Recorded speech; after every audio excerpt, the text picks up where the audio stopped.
আসসালামু আলাইকুম বন্ধুরা, কেমন আছেন আপনারা? আশা করি সবাই ভালো আছেন। আলহামদুলিল্লাহ আমি ভালো আছি।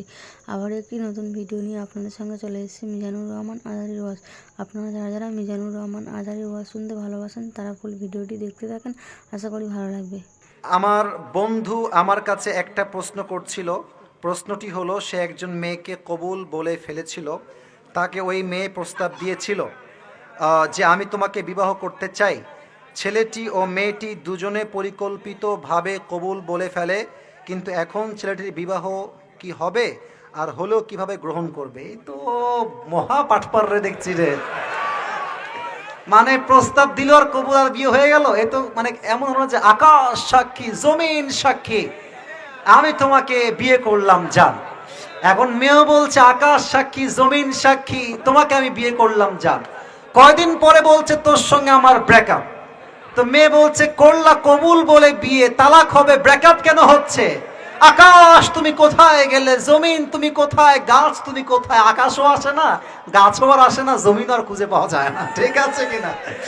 এই জমিন সাক্ষী আকাশ সাক্ষী একা একা বিয়ে করলে হবে না, বুঝতে হবে ইজাব কবুলের যে শর্তগুলো আছে অবশ্যই একজন সাক্ষীও থাকতে হবে রে ভাই। তুমি এর আমি বসে বসে বিয়ে করলে তো বিয়েটা হয়ে যায় না, সাক্ষীর দরকার। যুবক ভাইরা আছে না নাই? আর তোমরা যখন বিয়ে করবা, এই সমস্ত ভিত্তিহীন বিয়ে করলে তোমার বিয়ের পরে তুমি যা যা করবা প্রত্যেকটা অংশীদার হিসেবে সামিল হবে। ঠিক কিনা বলো? আর হ্যাঁ, তোমাদের পায়ে হাতে একটা কথা বলি, দেখো চিৎকার করে লাভ নাই, একদম নর্মাল ভাষায় বলছি, বিয়েটা পরিবারের দোয়া নিয়ে করাটাই উত্তম। ঠিক না বললে ওয়াজ করা যায় না, বলেন? এই যে আমার আব্বাজানরা বসে আছে, তুমি বাপকে মাইনাস কেমনে করো? আর কোন মেয়ের জন্য মাইনাস করো? যেই মেয়েকে তুমি আজকে রাজধানী মনে করছো, কাল তো সে কাল নাগিনীও হইতে পারে, পাবনার ভাইরা।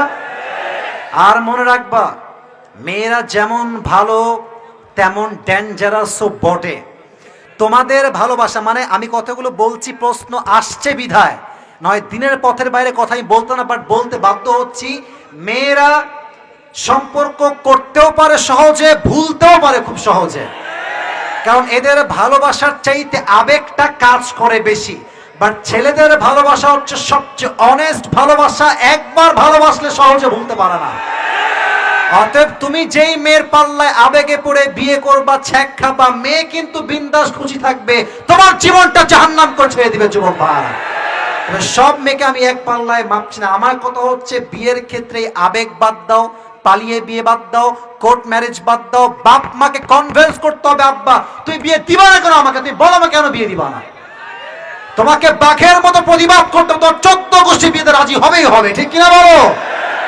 পরিবারের মতের বাইরে গিয়ে বিয়ে করলে কি হবে জানো?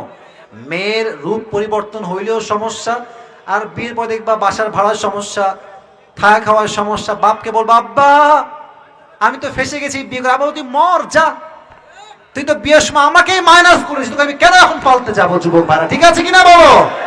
আব্বা আম্মার দোয়া নিবা। আব্বা আম্মার দোয়া আছে যেখানে, বিবাহিত জীবনের সুখ আছে।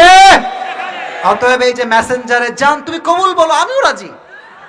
তারপর দেখবেন যে মিট করতে গেছে এমনি একা একা, তুমি বলো কবুল, আমিও কবুল, হয়ে গেল। না প্রিয় ভাইয়েরা, সিস্টেম অনুযায়ী শরীয়তের যে বিধান আছে সে অনুযায়ী হালাল ভাবে সুন্নত অনুযায়ী আমরা বিয়ে করব। রাজি আছেন তো ইনশাআল্লাহ? ভিডিওটি ভালো লাগলে একটি লাইক, কমেন্ট ও শেয়ার করে পাশে থাকবেন বন্ধুরা। যারা যারা শেষ পর্যন্ত ভিডিওটি দেখেছেন তাদের জন্য অনেক অনেক ভালোবাসা থাকলো বন্ধুরা। আর নতুন নতুন ভিডিও পেতে চ্যানেলটিকে সাবস্ক্রাইব করে পাশে থাকবেন বন্ধুরা। ভালো থাকবেন, ধন্যবাদ।